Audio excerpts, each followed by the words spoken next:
Today's photo reference is from Whispering Mystic Forest on Instagram.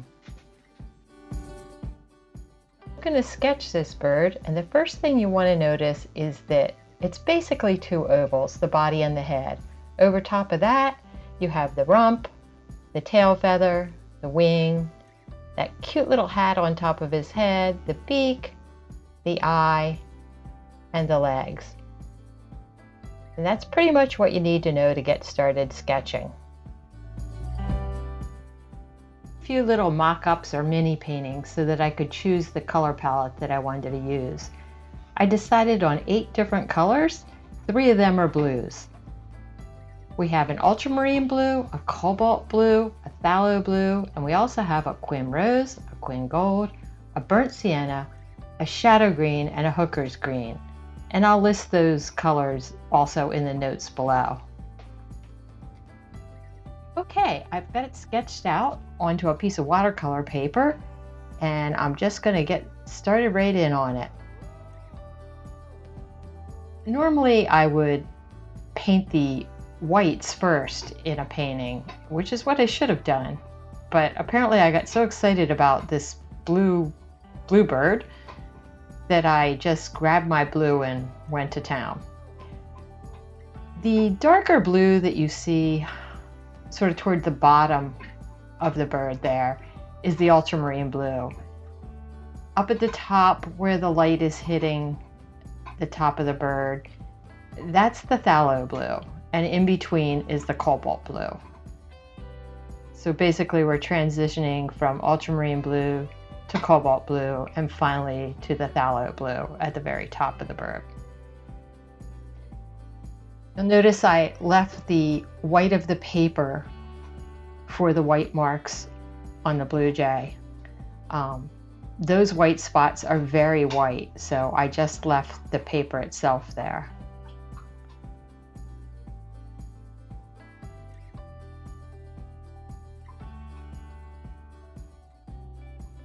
We're just going in with the blues. That's a cobalt, but it's too light, so I'm going back in with the ultramarine blue, darkening it up a little bit. I'm lifting paint out at the top of the bird there with a damp brush, so it didn't have any pigment on it, and I just lifted the paint out.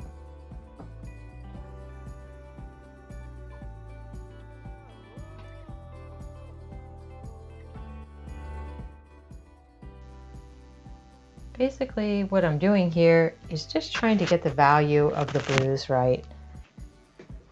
To get the darks in where it's dark and the lights in where it's light.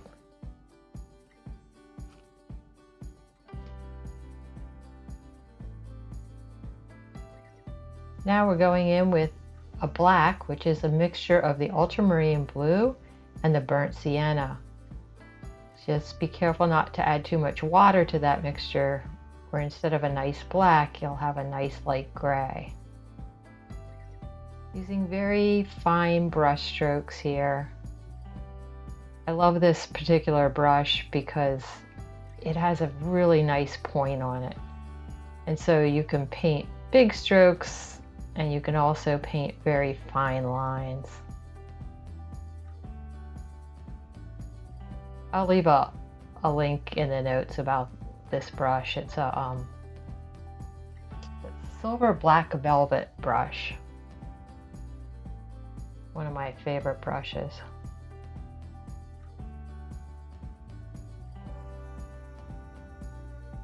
So you can see there's some dark at the tip of the tail.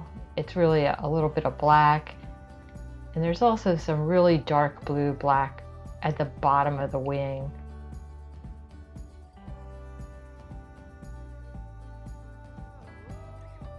Now I'm going in and I'm doing the white, which, like I said, I should have done that first.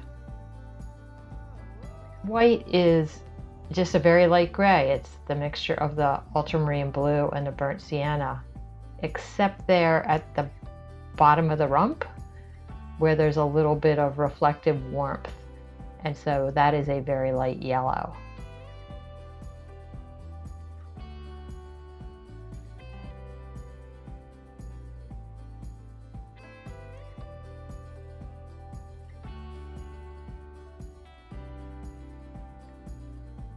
Adding a few more darks, trying to give the bird some shape so that it doesn't look too flat.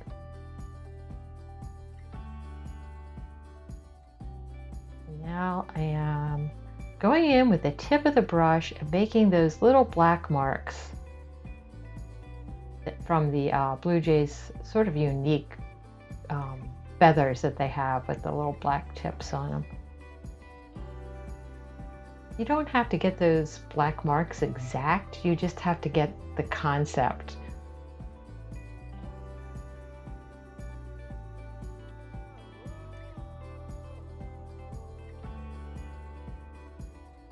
A few horizontal strokes along the wing just to represent the feathers.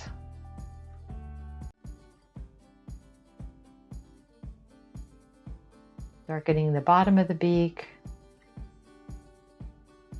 Putting the legs in with it's also a gray, but it's a little more heavily pigmented than the body.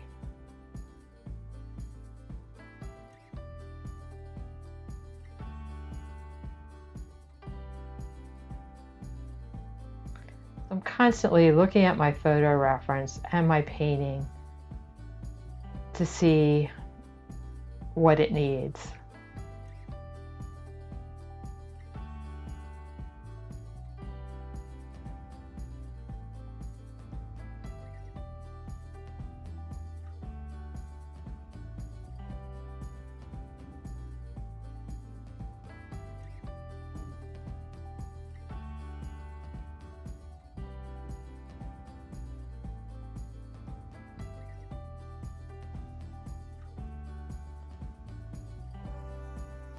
Okay, I'm gonna put that pine branch in.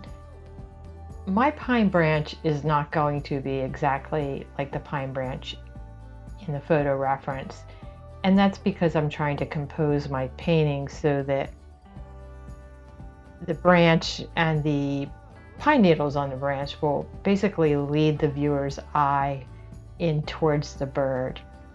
So basically we're taking a little artistic license here with the photo reference, and we're going to change it a little bit. I know that yellow that I just put in on the branch looks really awkward right now, but stick with me here. It's going to mellow out and look really nice in the end. Branch is a mixture of burnt sienna and ultramarine blue. And we vary it up a little because branches are varied. Bottom of the branch should always be darker than the top of the branch because the bottom of the branch would be in shadow. Also, where the little branches extend off of the main branch, at the base of them, there's always a little darkness there also.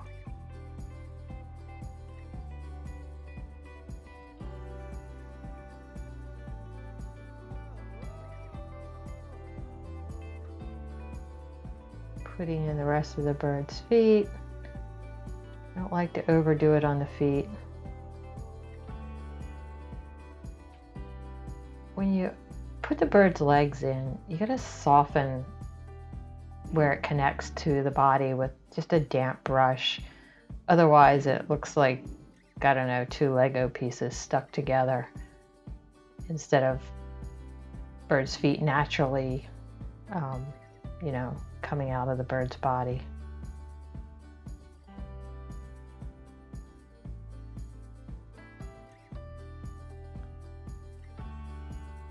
A little more shadow, a little more definition.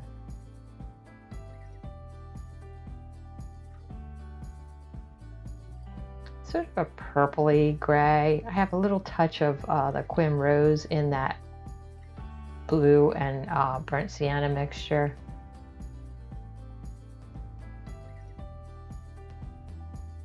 When you vary the colors in a white, like a purpley white and a bluey white and a yellowy white, it just makes your painting a lot more interesting.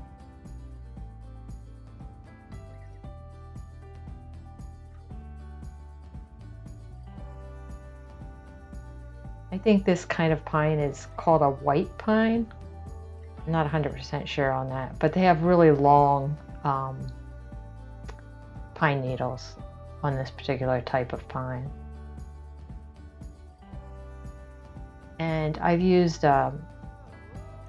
a variety of greens to create interest, and also because in real life, the pine needles do have a variety of color.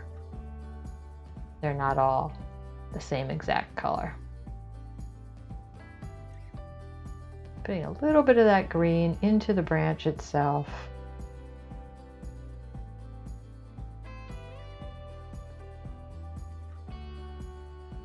Using the shadow green there to create the darkest of the pine needles. Shadow green is a really nice, very dark green.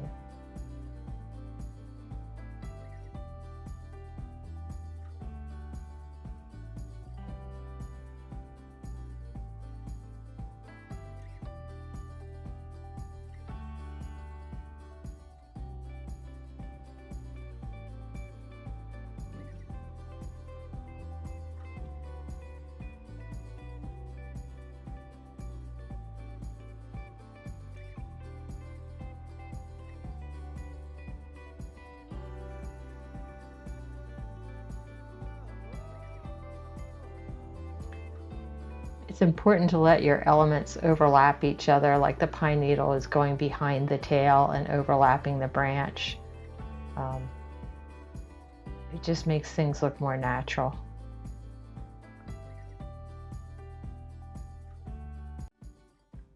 Okay, right there I realized that I didn't save some of the white that I should have.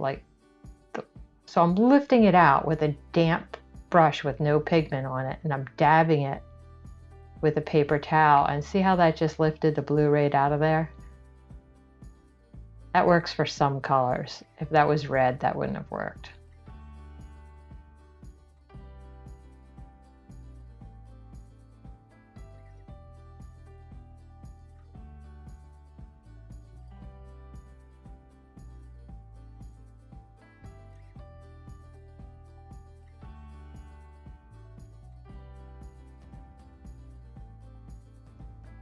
With every painting, it's a balance between adding enough detail and not overworking the painting.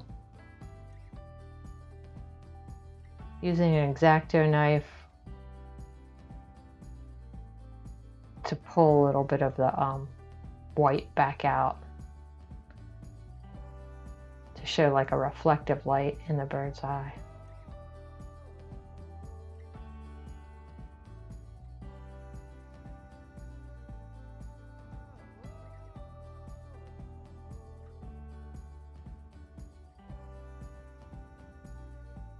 Looked at the photo reference and saw I needed a darker value there at the bottom of the tail.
Okay, there's the finished painting, and I'm pretty happy with it.